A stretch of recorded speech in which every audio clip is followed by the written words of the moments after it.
ये आकाशवाणी पटना है। अब आप अभिषेक दास से प्रादेशिक समाचार सुनिए। पहले मुख्य समाचार।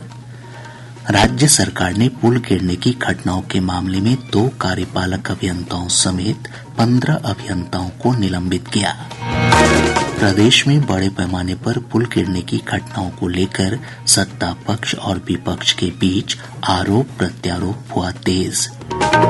लोक स्वास्थ्य अभियंत्रण विभाग के अंतर्गत 3,600 करोड़ रुपए के टेंडर निरस्त, पहले भी रद्द की जा चुकी है 826 करोड़ रुपए की निविदाएं। और राजधानी पटना समेत प्रदेश के अधिकतर हिस्सों में बारिश का सिलसिला जारी। बारिश के दौरान वज्रपात की अलग अलग घटनाओं में 7 लोगों की मौत। अब समाचार विस्तार से। राज्य सरकार ने पुल गिरने की घटनाओं के मामले में 15 अभियंताओं को निलंबित कर दिया है। इसमें जल संसाधन विभाग के 11 और ग्रामीण कार्य विभाग के 4 अभियंता शामिल हैं। सीवान बाढ़ नियंत्रण प्रमंडल के 2 कार्यपालक अभियंताओं के साथ साथ 4 सहायक अभियंता और 5 कनीय अभियंताओं पर निलंबन की कार्रवाई की गई है।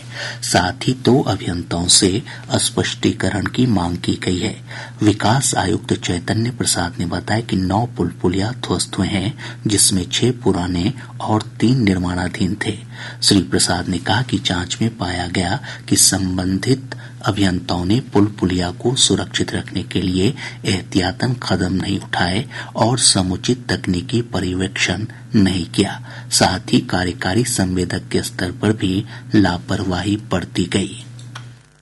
इन पुल पुलियों के क्षतिग्रस्त होने के मामले को गंभीरता से लिया गया है तथा इसकी जांच का आदेश उड़नदस्ता संगठन को दिया गया है। उड़नदस्ता दल स्थल पर पहुंच गई है और उनके द्वारा जांच की जा रही है। कार्यान्वयन से संबंधित दोषी अभियंताओं को चिन्हित कर एवं संवेदक के विरुद्ध कड़ी कार्रवाई की जाएगी। विकास आयुक्त ने कहा कि मामले की जांच चल रही है और दोषी संवेदकों से पूरी राशि वसूली जाएगी। प्रदेश में बड़े पैमाने पर पुल गिरने की घटनाओं पर आरोप प्रत्यारोप का सिलसिला तेज हो गया है। नेता प्रतिपक्ष तेजस्वी प्रसाद यादव ने कहा कि पिछले कुछ दिनों में राज्य में 12 पुल गिर चुके हैं, जो भ्रष्टाचार की पराकाष्ठा है। पटना में संवाददाताओं से बातचीत में उन्होंने कहा कि जो पुल गिरे हैं उसका निर्माण उस समय हुआ जब ग्रामीण कार्य विभाग जदयू के पास था। 6 से 8 महीने तो विभाग में पैसा लाने में लगा और अब तक तो हम लोगों ने केवल पुल ही सैंक्शन किए थे और जो हम लोगों के कार्यकाल का जो 18 महीने तो अब बनना शुरू हुआ ही होगा या टेंडर की प्रक्रिया में होगी। लेकिन 18 महीने के अलावा 18 साल तक जनता दल यूनाइटेड के पास ग्रामीण कार्य विभाग है और ये सारे पुले वही हैं जो गिर रही हैं, जो कि जनता दल यूनाइटेड के टाइम का है। इस बीच केंद्रीय मंत्री और जदयू के वरिष्ठ नेता राजीव रंजन सिंह उर्फ ललन सिंह ने कहा कि तेजस्वी प्रसाद यादव को सवाल उठाने का कोई अधिकार नहीं है। उन्हें पुल गिरने के मामलों पर जवाब देना चाहिए, क्योंकि वे 1.5 साल तक ग्रामीण कार्य विभाग के मंत्री रहे थे। तेजस्वी यादव जी को ही न बताना चाहिए 1.5 साल तक ग्रामीण कार्य विभाग का मंत्री कौन था, तो उनको न बताना चाहिए कि क्या देख रहे थे, मजा कर रहे थे कि पुल का निर्माण देख रहे थे। ये उनको बताना चाहिए, दूसरे किससे पूछ रहे हो। इधर केंद्रीय मंत्री और भाजपा के वरिष्ठ नेता गिरिराज सिंह ने कहा कि मुख्यमंत्री नीतीश कुमार को पूरे मामले की उच्च स्तरीय जांच करवानी चाहिए। की जांच मुख्यमंत्री जी जब करेंगे, मैं तो मुख्यमंत्री जी से कहूंगा कि सारे पुलों का जो गिरा है उसका जांच कराएं और कब का बना हुआ है, किसके समय का बना हुआ है, ये भी लोगों को बताएं एक कमेटी बना करके। और केंद्रीय मंत्री और लोक जनशक्ति पार्टी रामविलास के राष्ट्रीय अध्यक्ष चिराग पासवान ने कहा कि राज्य सरकार को यह सुनिश्चित करना चाहिए कि भविष्य में पुल गिरने की घटना नहीं हो। बहुत गंभीर विषय है और इस बात का मैं विश्वास रखता हूं कि राज्य सरकार भी इसको उतनी ही गंभीरता से ले रही है। जिस तरीके से निर्माण कार्यों में भ्रष्टाचार की वजह से गुणवत्ता के साथ समझौता किया गया, इसको कतई बर्दाश्त नहीं किया जाएगा। मैं प्रशासन के भी संपर्क में हूँ, राज्य सरकार के भी, और इस बात को आने वाले दिनों में सुनिश्चित किया जाएगा कि भविष्य में कभी ऐसी घटना दोबारा ना घटे। राज्य सरकार ने लोक स्वास्थ्य अभियंत्रण विभाग के अंतर्गत 3,600 करोड़ रुपए के टेंडर को निरस्त कर दिया है। इससे पहले 826 करोड़ रुपए की निविदा को रद्द कर दिया गया था। विभागीय मंत्री नीरज कुमार सिंह बबलू ने कहा कि महागठबंधन सरकार के दौरान निविदा प्रक्रिया में गड़बड़ी मिली थी, जिसे संशोधित किया जा रहा है। कि जो पुराना टेंडर हुआ था, निविदा हुआ था, हम लोगों ने लगभग सारा रद्द कर दिया है। पहले 826 करोड़ का रद्द हुआ था और अभी लगभग 3600 करोड़ का निविदा रद्द हो चुका है, जिसको जोड़कर लगभग 4400 करोड़ का टोटल निविदा को रद्द किया गया है। विभाग अब नए तरीके से काम करेगी, थोड़ा सा हाईटेक तरीके से काम करेगी और जो छूटे हुए थे, टोला हमारा वार्ड छूटा हुआ था, कुछ मिस्टेक हुआ था, तमाम चीजों को जोड़ते हुए हम लोग नए तरीके से काम करने वाले हैं। नीट पीजी प्रवेश परीक्षा 2024 11 अगस्त को 2 पालियों में आयोजित की जाएगी। National board of examination in medical sciences ने आज परीक्षा का कार्यक्रम जारी किया। इस परीक्षा को पिछले महीने परीक्षा की निर्धारित तिथि से 1 दिन पहले स्थगित कर दिया गया था। भारतीय जनता पार्टी ने राष्ट्रीय महासचिव विनोद तावड़े को पार्टी का बिहार प्रभारी नियुक्त किया है। साथ ही दीपक प्रकाश सह प्रभारी बनाए गए हैं। वहीं नितिन नवीन को छत्तीसगढ़ का प्रभारी नियुक्त किया गया है। बिहार विधान परिषद के नवनिर्वाचित विधान पार्षद भगवान सिंह कुशवाहा को आज शपथ दिलाई गई। परिषद के कार्यकारी सभापति अवधेश नारायण सिंह ने श्री कुशवाहा को पद और गोपनीयता की शपथ दिलाई।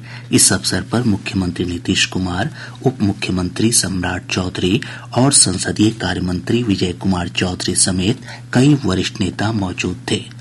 प्रदेश भाजपा की ओर से बिहार कोटे से केंद्र में मंत्री बनाए गए सांसदों का आज पटना में अभिनंदन किया गया।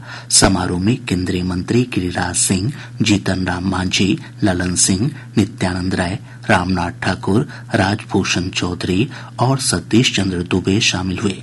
सभी केंद्रीय मंत्रियों ने बिहार के विकास का संकल्प दोहराया। प्रादेशिक समाचार आप आकाशवाणी पटना से सुन रहे हैं। ताज़ा समाचारों के लिए आप हमारे एक्स हैंडल AIR News _ पर जा सकते हैं। राजधानी पटना समेत प्रदेश के अधिकतर हिस्सों में बारिश का सिलसिला जारी है। मौसम विभाग से प्राप्त जानकारी के अनुसार सीवान के बरहड़िया में सबसे अधिक 94.2 मिलीमीटर बारिश दर्ज की गई। मौसम विज्ञान केंद्र पटना के वैज्ञानिक ने बताया कि अगले 48 घंटों के दौरान राज्य के अधिकतर हिस्सों में बारिश की संभावना बनी हुई है। अगले 48 घंटों के दौरान प्रदेश के अधिकांश स्थानों पे वर्षा होने का पूर्वानुमान है। भारी से बहुत भारी वर्षा हिमालय के तलहटी वाले जिले के साथ पटना एवं गया जिलों में 1 या 2 स्थानों पे होने की संभावना है। अगले 2 से 3 दिनों के दौरान अधिकतम तापमान में कोई विशेष परिवर्तन नहीं होने का पूर्वानुमान है। इधर आज बारिश के दौरान वज्रपात की अलग अलग घटनाओं में 7 लोगों की मौत हो गई। जहानाबाद और बेगूसराय में 3 तथा वैशाली में 1 व्यक्ति की मौत की खबर है। नेपाल के जलग्रहण क्षेत्रों और प्रदेश में हो रही बारिश के चलते कोसी, गंडक, बागमती और अधवारा समूह की नदियां उफान पर है। केंद्रीय जल आयोग से प्राप्त जानकारी के अनुसार कोसी नदी का जलस्तर खगड़िया के बलतारा में लाल निशान से 15 सेंटीमीटर ऊपर दर्ज किया गया। परमान नदी अररिया में खतरे के निशान से 25 सेंटीमीटर ऊपर बह रही है। वहीं गंडक नदी रेवा घाट और डुमरिया घाट पर, जबकि बागमती नदी बेनीबाद में चेतावनी के स्तर को पार कर गई है। कमला बलान का जलस्तर झंझारपुर में लाल निशान से मात्र 44 सेंटीमीटर नीचे दर्ज किया गया। अधवारा समूह की नदी दरभंगा के कमतौल में चेतावनी के स्तर को पार कर गई है। इधर नदियों में उफान के चलते प्रदेश के कई जिलों में बाढ़ जैसी स्थिति उत्पन्न हो गई है। भागलपुर जिले के खरीक प्रखंड में कोसी नदी के उफान पर रहने के चलते भीषण कटाव हो रहा है। ब्यौरा हमारे संवाददाता से। भागलपुर जिले के खरीक प्रखंड के सीकुंड गांव में कोसी नदी के कटाव के कारण 10 घर नदी में समा गए। वहीं दर्जनों घर कोसी के मुहाने पर हैं, जो कभी भी कटाव की चपेट में आ सकते हैं। कटाव पीड़ितों ने बताया कि अब तक स्थानीय प्रशासन की ओर से किसी प्रकार की कोई सुविधा उपलब्ध नहीं कराई गई है। खरीक के अंचलाधिकारी अनिल भूषण ने बताया कि पीड़ित परिवार को चिन्हित करने का राजस्व कर्मचारी को निर्देश दिया गया है। जल्द ही प्रभावित परिवार को सरकारी प्रावधान के अनुसार सहायता उपलब्ध कराई जाएगी। आकाशवाणी समाचार के लिए भागलपुर से विनोद कुमार। इधर सीतामढ़ी से हमारे संवाददाता ने बताया कि झीम नदी का जलस्तर कम होने के बाद प्रभावित क्षेत्रों में बाढ़ के पानी में कमी आई है। बावजूद इसके लोगों की परेशानियां कम होती नहीं दिख रही है। सीतामढ़ी जिले के परिहार के पड़बाहा लालबंदी पथ में लहुड़िया बाजार के पास बाढ़ के पानी से मुख्य सड़क पूरी तरह क्षतिग्रस्त हो गई है। इससे वाहनों का परिचालन प्रभावित है। सुरसंड में मरहा नदी के पानी के कारण 200 बीघा खेत में लगी सब्जी की फसल पूरी तरह नष्ट हो गई। वहीं रधार मोड़ जाने वाली सड़क पर बाढ़ के पानी के कारण जगह जगह गड्ढे हो गए हैं, जिससे आवागमन बाधित हो गया है। आकाशवाणी समाचार के लिए सीतामढ़ी से राजेश कुमार। दरभंगा से हमारे संवाददाता ने बताया कि कमला बलान नदी का पानी कुशेश्वर स्थान प्रखंड के कई निचले इलाकों में फैल गया है। कुशेश्वर स्थान प्रखंड के इटहर पंचायत के चौकिया, लक्ष्मीनिया, बिसुनिया, जिमराहा और उजवा सिमरकोट टोका पंचायत के गईजोरी गांव बाढ़ से सबसे अधिक प्रभावित है। इन गांवों के लोगों के लिए नाव ही आवागमन का एकमात्र साधन बचा है। आपदा प्रबंधन विभाग के अपर समाहर्ता सलीम अख्तर, प्रखंड विकास पदाधिकारी किशोर कुमार और कुशेश्वर स्थान के अंचलाधिकारी राकेश कुमार सिंह यादव समेत प्रशासन के बड़ी अधिकारियों ने कमला बलान और कोसी नदी के प्रभावित इलाकों का दौरा किया। अधिकारियों ने बताया कि स्थिति अभी नियंत्रण में है और बाढ़ से निपटने के लिए सभी तैयारी पूरी कर ली गई है। आकाशवाणी समाचार के लिए दरभंगा से मणिकांत झा। समस्तीपुर से हमारे संवाददाता ने बताया कि भारी बारिश के कारण जिले से होकर गुजरने वाली नदियों के जलस्तर में उफान से बाढ़ का खतरा बढ़ गया है।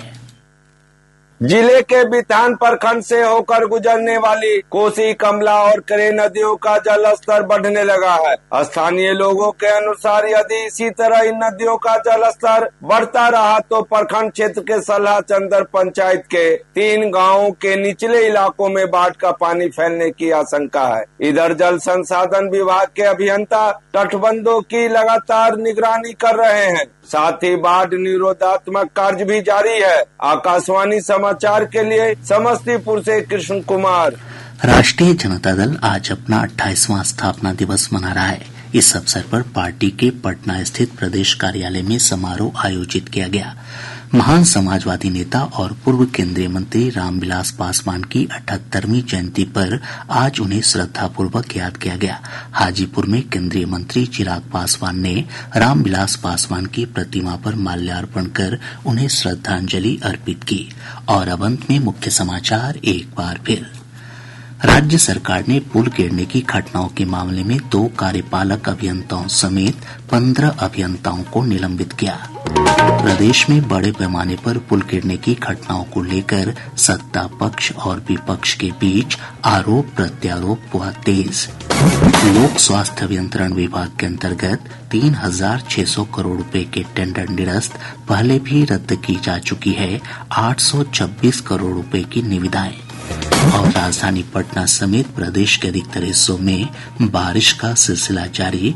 बारिश के दौरान वज्रपात की अलग अलग घटनाओं में 7 लोगों की मौत। इसके साथ ही आकाशवाणी पटना से प्रसारित प्रादेशिक समाचार का ये अंक समाप्त हुआ।